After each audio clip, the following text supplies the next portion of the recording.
Hello, family and friends. This is week 3 of Felicity's NICU journey. Today is April 23rd. It is Felicity's exactly today, the third week of her life. First off, I want to thank all our family and friends for the prayers, love, and support we've received. Felicity is doing tremendously well for her gestational age. She's tracking very well with her progress. I do think that is in large part thanks to the many prayers, support, love, and outpouring of service that we've received. Thank you so much. Also, want to thank all of the GoFundMe supporters, the donations we received. That's a huge, tremendous blessing, as that will be going towards the NICU bills when those hit. So, thank you so much for that. As of today, Felicity weighs 2109 grams. That's 4.69 pounds, almost a whole pound since she was first born 3 weeks ago. Some milestones we hit this week are she had her first outfit, her first bath, and she is now breastfeeding and bottle feeding. However, she still has the little nose feeder, it's called an NG tube, and that's going to remain until Felicity is able to take by mouth 80% of all her food via bottle or breastfeeding. And as soon as we hit that 80% mark, then Felicity will move to, well, then we have to get her up to 100% of her feeds, and then we can talk about discharging. So good on there. Oh, the caffeine she was taken off of, the IV drip of caffeine, she is now off of that completely without any episodes for the last several days. So she is breathing strong and breathing well.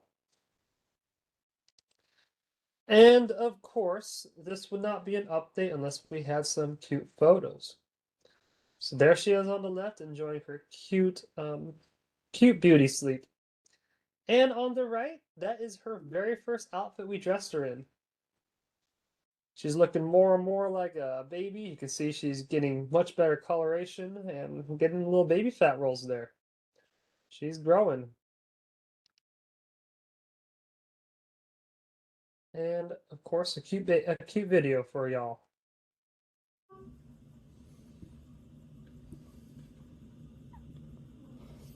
Wakey, wakey, Felicity. How are you doing? I'm holding Daddy's hand. Did you just fart?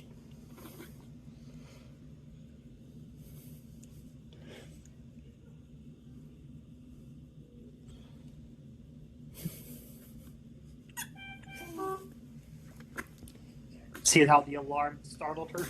Hey. Hand on the head, give her that swaddle comfort. Oh, see that? She hands to the face, pulling my hand down. It's a comfort thing. And of course, the cute little hiccups. And of course, bath time. You can see on the left, we started the bath and she is hating it, but by the end, she is loving it. And here's a video of her bath. So give me some soap. So awful. Okay, you got it? This is all soapy? Oh, you got some bubbles. Now she's questioning it. Do I like it? Yes, no, I don't know about this.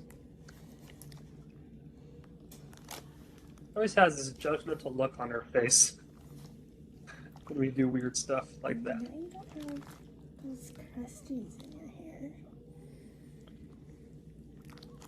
Her first. Oh, yeah. And now she's loving it. Yeah, give me a hair wash. Just the best.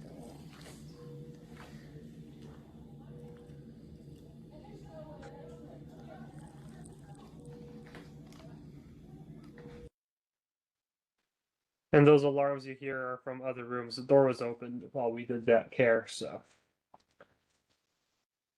And some cute photos. Love her smug little face. And there on the right, she just got done with the bath, and I'm drying her off with a lot of little towels, and you can tell she's just having the time of her life. And of course, there she is in her very first dress this time. Cute yellow dress. I went out and bought that dress the week we found out. I ran to Walmart for some errands and I saw that preemie dress and realized we got to get her some preemie clothes. That dress dwarfed her 3 weeks ago. So you can see how much she's grown. I think she's grown like 2 inches now. So doing good. And her hair is kind of red too, which is really cool. We have redheads on Lauren's side of the family, so maybe she will mature with red hair and my thickness of hair. So, and there is our family photo, first bath.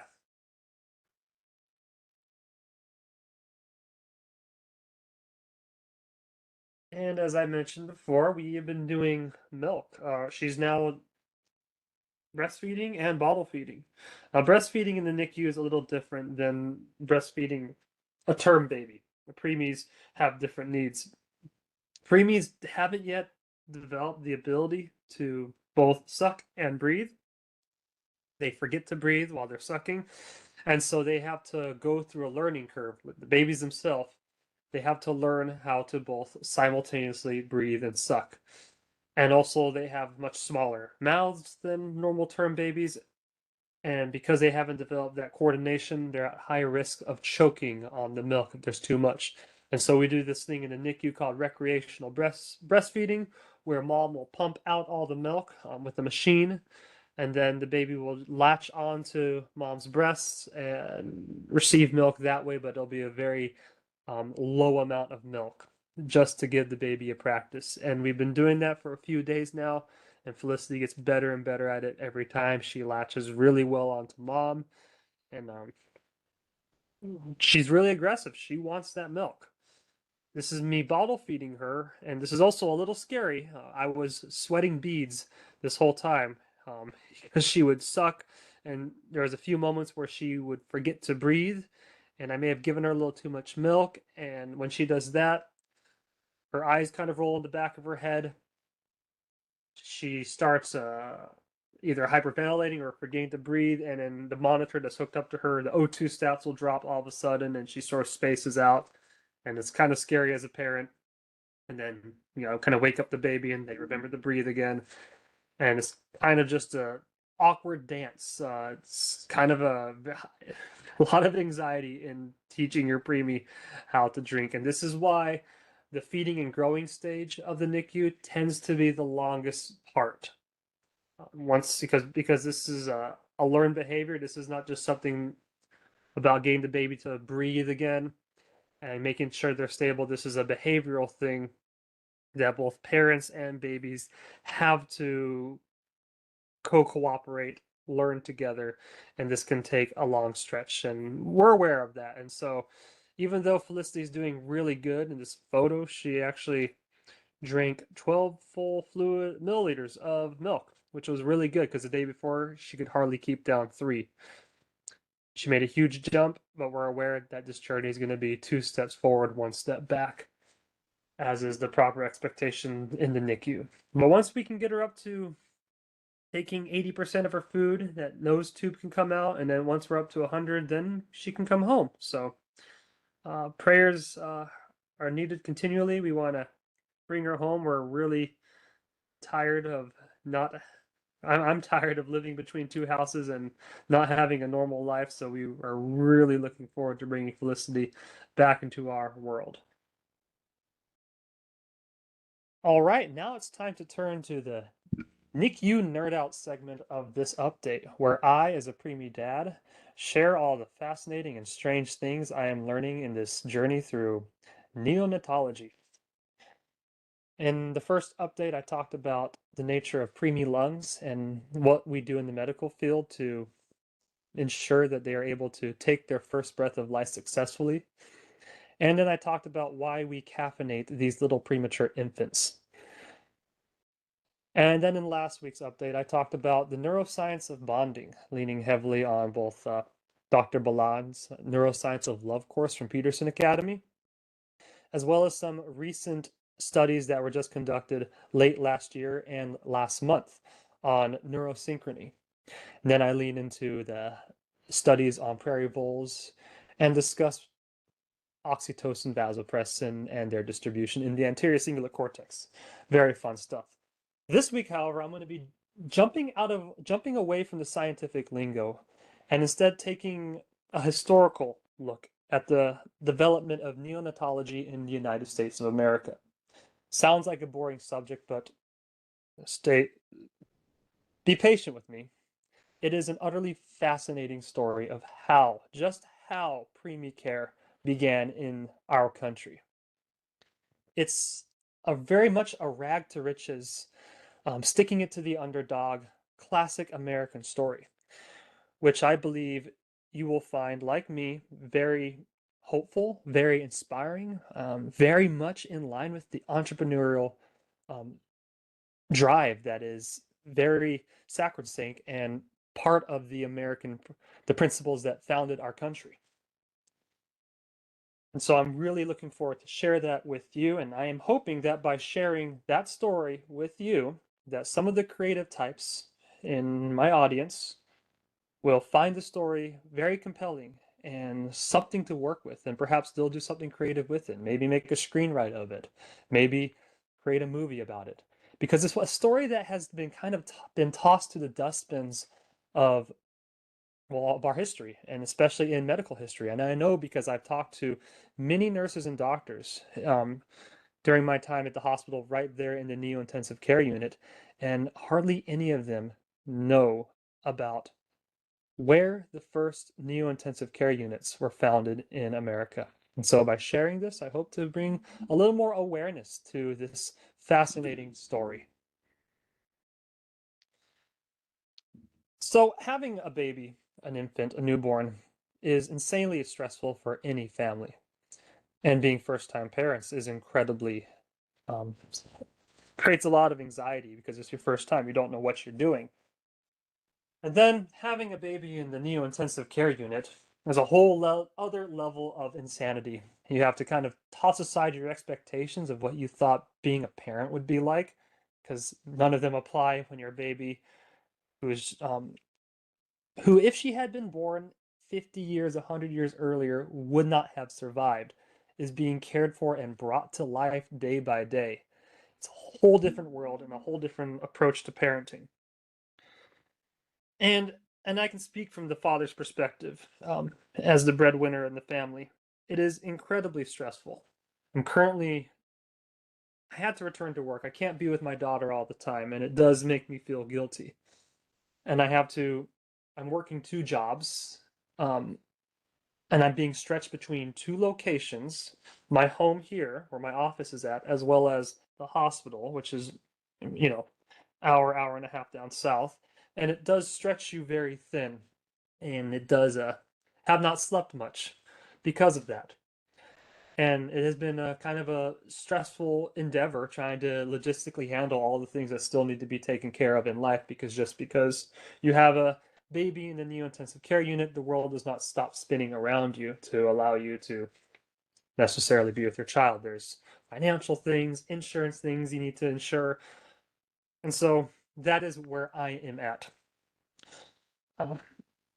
May have lost my marbles a few times in this journey and been stressed out. But despite all that, it's worth it. Because, and I think any father can relate to this, when they come home at the end of a day and they see their smiling child, it's all worth it. All the stress washes away and you're able to just be there with your child. And that's what it's become like when I step into the neo-intensive care unit. It's such a beautiful, lovely clinic, or not clinic, unit of the hospital. Unlike all the other units of the hospital, it's very cutesy, very well done, and you feel at home. And then before I step into Felicity's room, I kind of go through a little bit of a mindfulness exercise, try and de-stress, and I try and let go of all the crap that has been weighing me down. So that way, when I'm holding her and I'm caring for her, I'm in the present moment with my daughter. And everything fades away, and it's just her, myself, and my wife, my little family. And we're surrounded by all these strange high-tech beeping monitors and this super dedicated staff. And there's just this profound love in the atmosphere.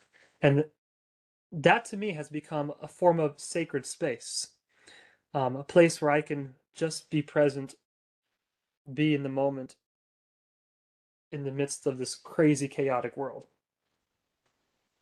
And I think that's how many fathers, many parents, in their good moments with their children, would explain that would describe it as such. That's the joy of parenting and having a newborn. Yet this miracle we now take for granted, being able to have a premature infant and help that premature infant eventually thrive into an adult life. That miracle that miracle we now take for granted began not in a sterile hospital, but on a noisy, absurd carnival midway of Coney Island, surrounded by roller coasters, hot dogs, and burlesque shows. You would have barkers saying, "All the world loves a baby. Come now, see the incubator preemies," barking at you, and you would just, these babies were not cared for. The first NICUs were not in a hospital setting. They were in a carnival, in the circus atmosphere, which I think is just absolutely wild. Now, to explain why that is, I need to introduce the founder, or the man behind the curtain, who started these preemie, let's call them freak shows, or preemie shows next to all the circus freaks. And that is Martin Arthur Couney. He was an immigrant showman who turned preemies into the star attraction at world fairs and amusement parks for nearly 45 years. Today, I want to show you how Martin Arthur Couney exemplified the best of the American free market entrepreneurship, using showmanship and ticket sales to fuel groundbreaking healthcare, while demonstrating an unwavering commitment to every human life. In doing so, he overturned the eugenics culture of his time, overcame a rigid, ossified medical establishment, and in many ways was the true man behind the curtain of modern neonatology. So in introducing Martin Arthur Couney and sharing this story, we're going to explore the dark historical context, Couney's unlikely journey, his entrepreneurial genius, and his moral crusade, and his pivotal and surprising partnership with the father of neonatology and his enduring legacy. So, to provide some historical context for what Couney was going up against, in the late 19th and earliest 20th centuries, exactly when Couney was bringing his incubator exhibits to America, a powerful idea called eugenics swept through the United States and much of the Western world. The word eugenics comes from the Greek word meaning good birth. It was promoted as a scientific way to improve the human race by encouraging only the fit people to have more children and discouraging or even preventing unfit people from reproducing. And there is some innocence. It's been noted that there's 3 prongs in eugenics, and there's some innocence in the first one with promoting good genes, with better baby competitions where they would have physicians measure the heads and look at all the features and would grant a trophy to the most fit baby. But then there was the second prong of eugenics, which was a little more darker, way more darker, forced sterilizations, which did occur in the United States. I think the figure is around 60,000 people were sterilized over 27 states. And then, of course, the third prong of eugenics would be genocide, what you see Adolf Hitler pushing out in the 1940s. And so eugenics is actually a precursor to a lot of Hitler's ideologies. Now, this movement was inspired by a British scientist named Francis Galton. Familiar name, he's a cousin of Charles Darwin, in the 1880s. It gained huge traction in America during the Progressive Era, fueled by rapid immigration, industrialization, and fears that society was being weakened by the poor, the disabled, immigrants from certain countries, and people with mental or physical challenges. And just to really push this point on eugenics, this was an article published in an American medical journal, the Buffalo Medical Journal, directly against Martin Couney's efforts to save these premature babies. States this, and I'm pulling this from a book. I'm going to add this as one of the books in the references. A book by Don Raphael The Strange Case of Dr. Cooney, and How a Mysterious European Showman Saved Thousands of American Babies. And in here she adds an excerpt from that medical journal, Pro-Eugenics excerpt. Medical science is a little illogical in respects to the results obtained in its efforts to preserve the individual. It forgets to consider the efforts of such action upon the race as a whole. Every stock raiser appreciates the necessity of healthful environment, abundant food, and fresh air, maintaining a breed of animals in a state of high physical development. And sanitary science insists upon the necessity of these conditions in the physical uplifting of the human race. The stock raise, however, breeds only the most sound, healthy, and perfect animals, and thus secures a physical conformation and constitution upon which the conditions of environment can act most advantageously. Medical science, on the other hand, does not hesitate to undo these advantages gained by the hygienic rules it has promulgated. By preserving the weaklings. Weaklings is another word for preemie. They didn't call preterm infants preemies, they called them weaklings. By preserving the weaklings, the deformed, the tuberculosis, and placing these defectives, who would otherwise surely have perished in an active struggle for existence, in a condition to transmit their deficiencies, deformities, and vice to generations as yet unborn. So as you can see, the strain of eugenic thought would cast a shadow over the perception of premature infants and dim prospects for their decades to come. Now, the technology of incubators, and as well as knowledge, was out there. It existed. But they were dismissed as unproven and unscientific. Hospitals rejected these fragile infants. They did not view them as viable. And so you have the culture of eugenics on one hand, and you have a very ossified, prestigious medical institution that doesn't view these preemies as viable. In fact, that they may even taint the fit race of the American people in its worst forms. And it's, it can be argued that these babies are viable. What kind of existence are they going to have in the future if they do survive? So maybe it's best to let the weaklings die. This does create a vacuum in the culture because people still care and love for these preemies. So this vacuum allowed an outsider like Cooney to prove the technology of baby incubators through private enterprise while affirming the value of every human life, especially the least of these. So who exactly is Martin Couney and where did he come from? Now, if we try and do an historical analysis, the records on this are very elusive. We don't quite know where he came from. Hence why Dawn Raphael subtitled her book, How a Mysterious European Man Saved the Lives of Thousands of American Babies. We don't really know, but we're coming to at least the scholars and the historians on this are coming to a convergence that he was born. Well, he stated to have been born in France. However, he was born in Poland in 1869, not as Martin Couney, but as Michael Cohen. That's a Jewish name from a very Jewish place.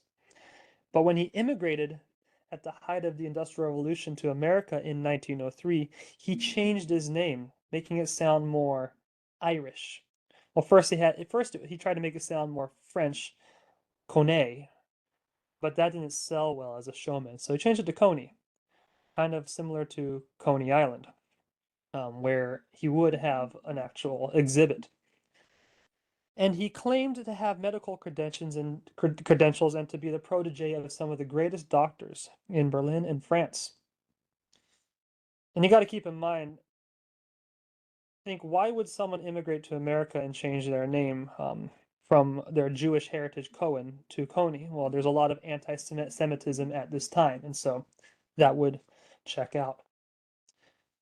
And Martin Couney, or Michael Cohen, came to the America with the classic American dream. it's a common stereotype about Americans in the Industrial Revolution that they aren't necessarily inventors. They're more like tinkerers, that they take inventions that were created in other parts of the world, can smash them together in creative ways and make them better, create innovative things based on prior inventions. And that's exactly what Martin Couney did with this infant incubator. The infant incubator originally was developed in France. Uh, the French government was experiencing, or the French nation was experiencing a drop in fertility. They weren't having enough kids. And they just got over I think it was the Franco-Prussian War. And so they did not want to have another defeat and embarrassment. And so they were pumping money into their medical establishment to find creative ways to increase their fertility rate. And one of them was the invention of this infant incubator. Now, there was a problem with it, as there is with many things that have been incentivized by government subsidies. This infant incubator didn't really do a good job. It had an unreliable temperature control. It required simple hot water reservoirs and pans beneath the wooden box. It was made out of wood, of one thing. And water had to be manually replaced every few hours. And this was complicated because if you didn't get it just right, you could boil the baby alive, or the baby would freeze to death. So it was very labor intensive, not really efficient. Couney fixed that in his design. There was poor ventilation and air quality, and one of the things that preemies need to not just survive but to thrive is good air quality. Inadequate oxygen or too much oxygen could lead to blindness in these babies. Stevie Young, by the way, he was born premature and he was blind because he was born premature and didn't have proper airflow and air quality in his incubator pod as a baby. And huge infection rate. Of course, the number one killer of premature infants is infection, and Martin Couney also addressed that. Added filters and changed it. And so Martin Couney was really in step with the classic American stereotype. And so he came to America with a mission to bring this improved version of the European incubator to America to save preemies. However, because these incubators were not accepted by the mainstream medical establishment, because of that, he would have to turn to a different alternative route to prove this technology as a means to sustain preemies. And that would be the midway freak shows in carnivals and world fairs. And thus began his long journey, his 45-year journey of creating propaganda for the proper care of preemies. His ultimate goal was to get this into mainstream medicine, not just to keep it in the circus and world fairs. He wanted it as a respectable technology, and he did succeed in that. It is one thing, and it's a challenge enough to be able to create a good product, to design it, and have a great idea. It's a whole nother endeavor to be able to sell that idea, that product, to market it, to make it at scale, and to get it into the hands of the consumer that would actually benefit from it. Martin Couney had a nice incubator for infants, but actually being able to scale that and make a business model that would actually generate a profit is a whole nother endeavor. That's why in entrepreneurship, you need both the builder and the seller in any business or enterprise. And preemie care, sadly, was not profitable. It was not cheap. It required not just creating these incubator pods, but also the hiring of highly skilled nursing staff. It's caring for a premature infant requires nursing education way different than what would be required to take care of a term infant, because these preemies have very unique and specific needs at various stages of gestation. And that was expensive. And that was another reason why the medical institution did not want to invest resources into the care of premature infants. Not only did they view them as not viable from a eugenics perspective, but they also saw it as not economically feasible. That is one reason why Couney is an entrepreneurial genius, an entrepreneurial showman. that he was going to be able to realize this healthcare vision, turn it around, and actually make it profitable. But he would first have to resort to the circus setting and the world fairs. Quick side note on world fairs. Allow me to explain what exactly these world fairs were, because they were the perfect stage for Couney's vision.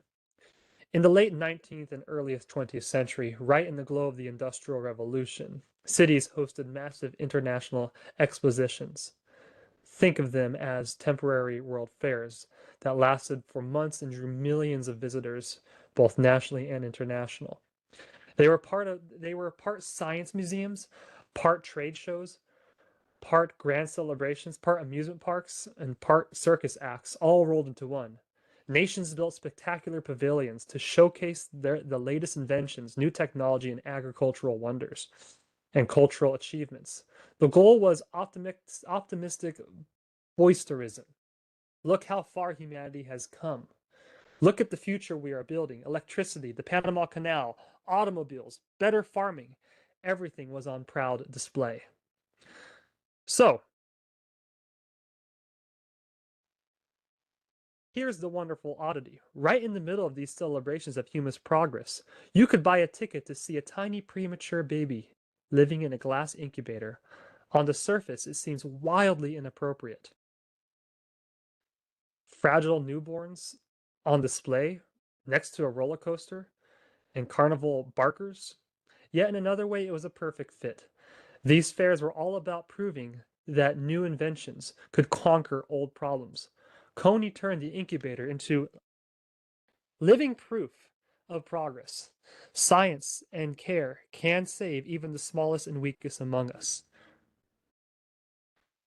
And Couney was a master at leveraging this World Fair platform. He didn't just exhibit the babies, he charged admission, an admission fee that funded the entire operation. That money paid for the incubators, round-the-clock nurses, wet nurses, special feeding equipment, and even a specialized incubator ambulance.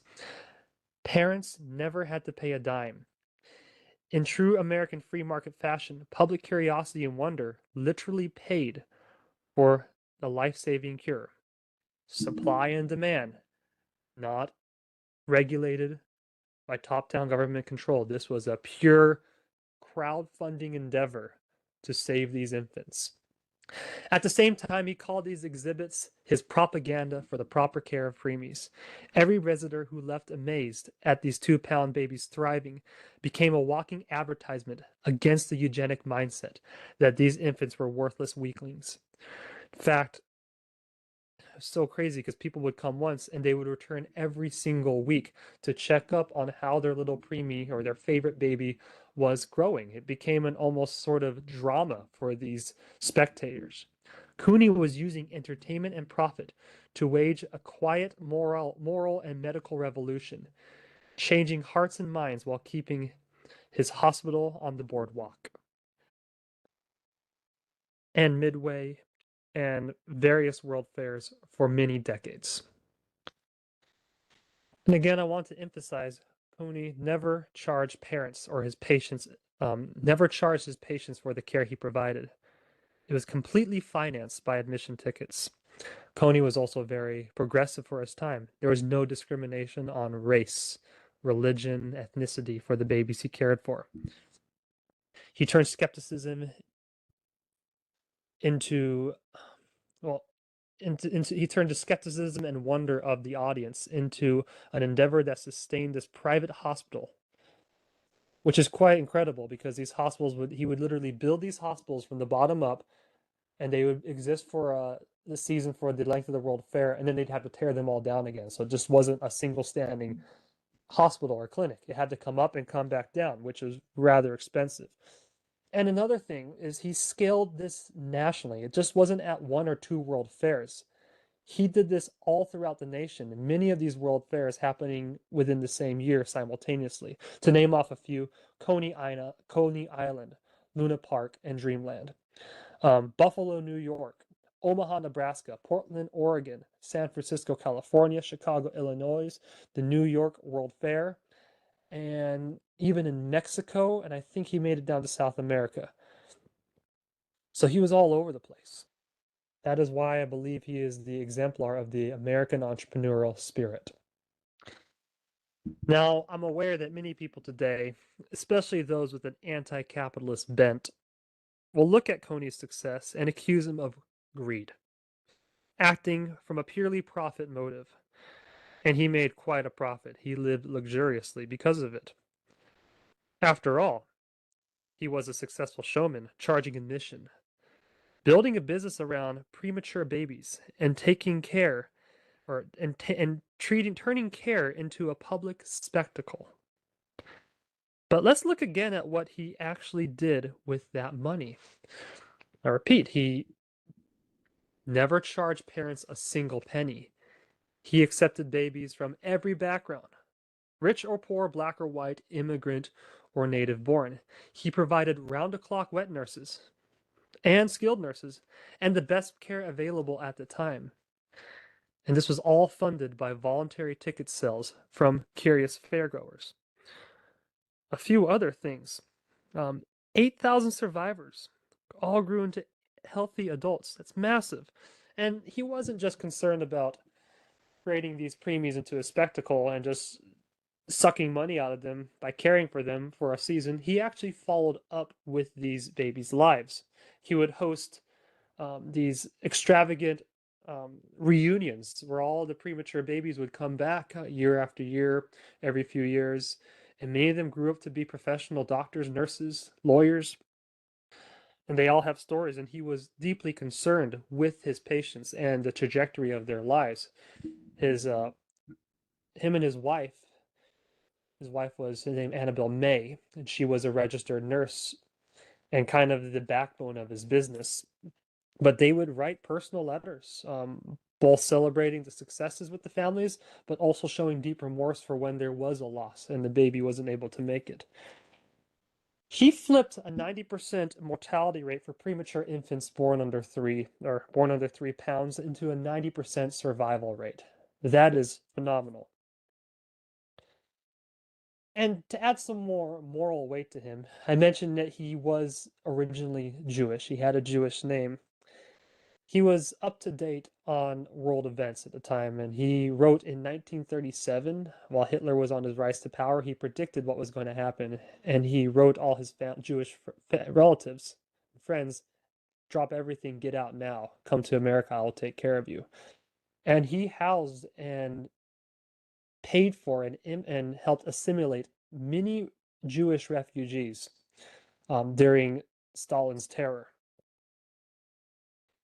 Now, he did have a downfall. He was successful his whole life, but he did die penniless. That was much due to the fact that his wife, Annabelle May, died about 7 years before he passed away. And she was the accountant of his business. And he deeply loved his wife, and it took a toll on him. And in the last years, he decided another reason why he went penniless was he decided to invest everything into his business. There was one last hurrah, that was the New York World's Fair, and he poured everything into it, including his remortgaging his houses and everything, to really give one big bang in his old age for propaganda for the preemies. Oh, one other thing to note as well. Martin Couney's business was depression proof. He kept treating preemies all through the depression. So that was very noteworthy of him. So this wasn't greed. He was not motivated merely by making a profit. He genuinely wanted, there was a moral value to what he was doing, and he was reinvesting his profits into what he esteemed as his highest value. This was free market compassion in action. The profit motive didn't corrupt his mission. It sustained it when hospitals and governments refused to act. And that brings us to this deeper truth of Couney's life, his profound and unwavering commitment to the sanctity of every human life, Far from exploiting vulnerable infants, he saw them as precious souls worth fighting for, especially in an age that increasingly devalued them.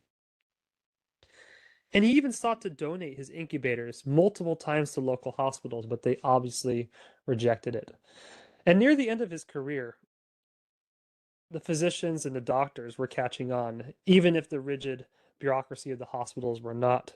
Physicians would actually tell the parents of preterm infants to send their babies to the World Fair. We can't care for them here. We don't have the resources, but send them to Martin Couney down there at the boardwalk, down there at the Midway, and he will save your baby's life. And so people would come in from hospitals, travel from all around the country to these world fairs, and they would go there, leaving the hospital or not even going to the hospital, with the hopes and pleads and prayers that Couney would save their precious infants. And that brings us to the doctors who did support him. I want to talk about one specific doctor, a very significant physician in the founding of American neonatology, and that was Julius Hess. Julius Hess and Martin Couney, I believe, met in 1914, and they became professional friends for the remainder of their lives. And Couney had a deep impact on Julius Hess. Julius Hess is considered and universally called the father of neonatology. And in his groundbreaking 1922 textbook on embryonic and development and the care for preemies, he rigorously cites many scientists and academic articles in his book, but he only mentions and praises one person in the preface, and that is Martin Couney. In a public letter, he wrote this about Couney. My dear friend, my dear Martin, now that I cannot be with you in person, may I be allowed to thank my great teacher in this wholly unsatisfactory way for your great contributions to me and the medical profession. Yours has not only been one of scientific leadership, equally important to progress, a most ethical one in every respect, and you can look back on life well spent. So the question that arises is, why is Julius Hess the father of neonatology, but not Martin Couney? And here's the incredible twist that makes Couney's story even more powerful. Couney was never a licensed physician in America, and historians have found no verifiable proof that he ever earned a formal medical degree in Europe. He styled himself as Dr. Martin Arthur Couney as part of his showman persona. The medical establishment often dismissed him precisely because of his Carnival background and unverified credentials. But journalists never actually in his lifetime dug into that, because Couney never actually applied for a job in a hospital. He was strictly in the show business, on the entrepreneurial edge of innovation. Just funny, because this unlicensed immigrant outsider achieved what the ossified medical system could not. He kept incubator technology alive for decades through free market ingenuity, saved thousands of lives with real results, and quietly provided the practical foundations and public proof that allowed Hess and others to bring premature care into mainstream hospitals. Couney wasn't a doctor by diploma. He was a doctor by outcome. He truly was the man behind the curtain of modern neonatology. And I really like how Raphael explains their relationships in her book. She says this on page 178. These two men depended on each other more than ever. Martin needed respectability, while Julius lacked one critical thing, a propaganda machine. 11 years after Hess opened in the hospital Sarah Morris, its premature ward, he didn't have the money he needed, and he was never going to get it without public opinion on his side. Martin had no charts or graphs, statistical analysis. Nor could he publish in medical journals, but he knew how to touch the hearts of ordinary people, the kind of people who paid taxes, the kind who had babies, the kind who having come from the fair's well-funded exhibition on eugenics, didn't see why anything ought to be done for the runts. And so, despite Julius Hess being the esteemed father of neonatology, I believe the true magician behind the curtain of preemie care, that title belongs to Couney. Martin Couney's legacy did not end with his last ticket sale at the New York's World Fair. It continued quietly through the decades, transforming medical institution and neonatology, up to the point where here I am sitting in a comfortable, beautiful, actually, something I referred to earlier as sacred space, with my little preemie daughter Felicity, reading a book about him, Dr. Martin Couney. And while I sit there in such a tranquil environment, doing kangaroo care, getting that neural synchrony with my daughter, it's so odd, it's absurd to consider that the roots of neonatology didn't begin in such a tranquil, sterile environment, but it began in this absurd, loony, goofy carnival sideshow next to the freaks, the scary clowns, the roaring tigers, and the bearded women. Now, there's an old Latin phrase made popular by Jordan Peterson: in Sterquiliniis Invenitur, in filth it shall be found, reminding us that often the most sacred things can emerge from the most unlikely, even profane places. You see, Coney Island, back in Martin Couney's day, was literally called Sodom by the Sea. For good reason. It was a rambunctious, racist beachfront of roller coasters, barkers, hot dog stands, burlesque shows, and not necessarily an environment that attracted the most wholesome crowd. Right next door to Coney's incubator exhibits, one season sat a racy dancing girls venue. And it attracted a lot of bad people, or maybe not bad, just people looking to, scratch an itch. One night, the police raided that venue for public indecency, and the manager stormed out, yelling at the officers, "My girls wear more clothes than those babies next door. So what's the problem?" Now think about that image. Tiny naked premature infants in a glass incubator, thriving under bright lights and constant care, while the adult entertainment next door was shut down for indecency and other related crimes. The contrast almost seems comical, yet it perfectly captures Coney's genius. In the middle of what many would call moral filth, he created a sanctuary of life. Public curiosity paid for elite medical care. A sideshow became a school for an entire nation. And fragile weaklings the eugenics wanted to discard grew up to be healthy adults. This is why Dr. Martin Arthur Couney's story is so compelling to me as I sit in the neo-intensive care unit cradling my own preemie daughter, surrounded by these high-tech beeping monitors, dedicated nurses, and a profound sense of sacredness of life as we all fight to preserve and help Felicity thrive. And so it's so difficult to imagine NICU's origins back to those absurd carnival settings of Coney Island's Midway.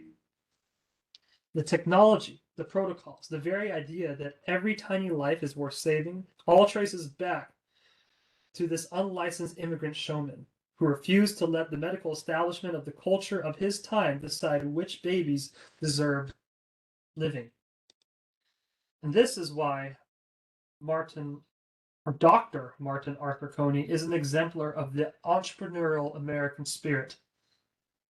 Men like him are the reason we give 3, not 2, cheers for capitalism. Couney's free market genius, his moral commitment to life, his defiance of eugenics, and his behind-the-curtain influence on the medical establishment, all while never holding a formal licensed medical degree, transform neonatal care forever. That is why I believe this is a story worth digging up and sharing and embellishing and using as a light to inspire other entrepreneurs. Couney's struggles and his life is a great story. When you read his book, read about his life. It's full of controversy, full of drama, full of suffering, full of setbacks, as any great rags to riches story is. But the story parallels Jordan Peterson and the Peterson family, both what they are doing through Peterson Academy and the Lions Diet study.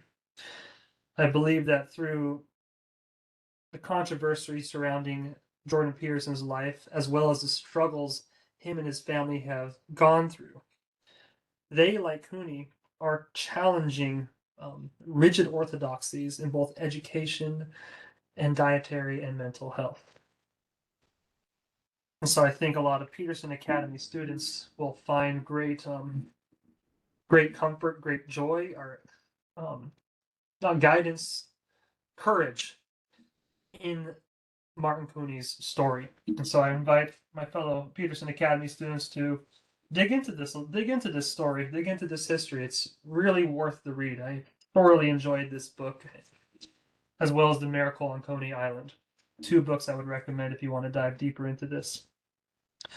This is also a story, and I can't imagine, this is a story that the Daily Wire Plus or Angel Studios or some conservative media studios ought to pick up and develop. It's that good of a story. It's something right up their pro-life philosophy, free market capitalism outlook, and I see it as a story that could really help speak to great dialogue with people within the medical establishment, in the healthcare, and people, because that field tends to have more people that are more left-leaning in their politics, and create dialogue between them and people that are more on the entrepreneurial side, who tend to be more right-wing in their political outlook. It's a great story that can create dialogue in our culture. And so I wanted to share that with all of you. I thank you for listening to my jumbled notes. I wrote out all of these notes as I was reading this book. With Felicity on my lap, I would read her this book, and I would take notes, and I kind of compiled these on my lunch breaks at work, and so it was very disjointed. Perhaps I will make a video about this in a more organized fashion, but I wanted to get this story to you guys while it's fresh on my mind. I hope you enjoyed it. Hope you found it inspiring. Thank you for your time and attention. Until next time.